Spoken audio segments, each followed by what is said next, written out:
So as you guys can see, we are on a desktop environment inside SteamOS. If we click on over here, you can see we've got SteamOS user. We have our system settings. If you go into games, you have access to your games from here. You don't have to play games in the game scope mode. Obviously that mode is designed for couch gaming in mind. But if you are just wanting to play like a normal gaming PC and have dual monitors set up, because there's multiple video outs on this thing, and have multitasking up where you can be on Discord with your friends or be watching a live stream on YouTube while you play games, or just anything you would do on a normal PC, you can do that on a Steam machine. It's not just a console, it's versatile in that regard. So you can launch games through here, no problem. Now installing applications on here is pretty easy in the sense that you can get most of your apps that you probably would want through the Discover app. Now obviously there are gonna be more that you need to go through the internet and find different ways to install via console. I've done a lot of videos testing Linux and how you install certain applications, so if you guys wanna watch those videos, definitely take a look. It's not always the easiest thing in the world to get everything you need installed on a Linux distro, but for most gamers, this setup right here will be perfectly fine.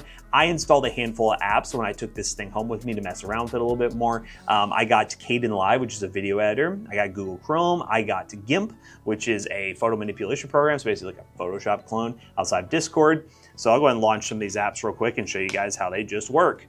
Discord, starting. Let's open up Kdenlive, video editing software.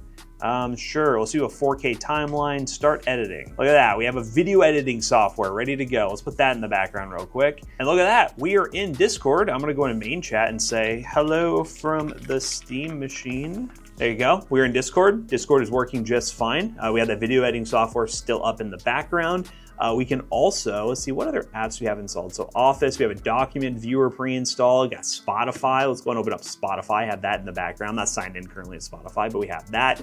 We have a text editor. You can install a bunch of different stuff. And then one thing I would get myself familiar with is the console environment, which allows you to find commands to install certain applications for different repositories.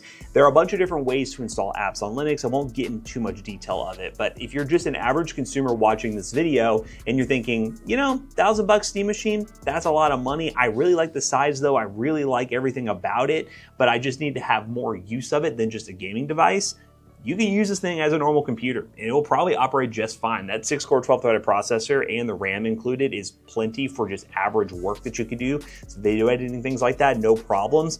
Maybe in the future, I'll do a video where I daily drive this as my main PC for a little bit and do a whole video on that. Let me know if you want to see that in the comments down below. I know some other creators have done it already, but maybe it'd be something we will give a shot here on the YouTube channel now that we have our Steam machine. But hey, desktop mode looking good. Gaming performance could be better. For the price, the gaming performance is not amazing, but we're gonna go and collect all our thoughts, come to a conclusion about this entire Steam machine experience and what we think the recommendation will be for this device, because we think it's expensive, but there is always a customer for products like this, and we're gonna go over who that customer exactly is.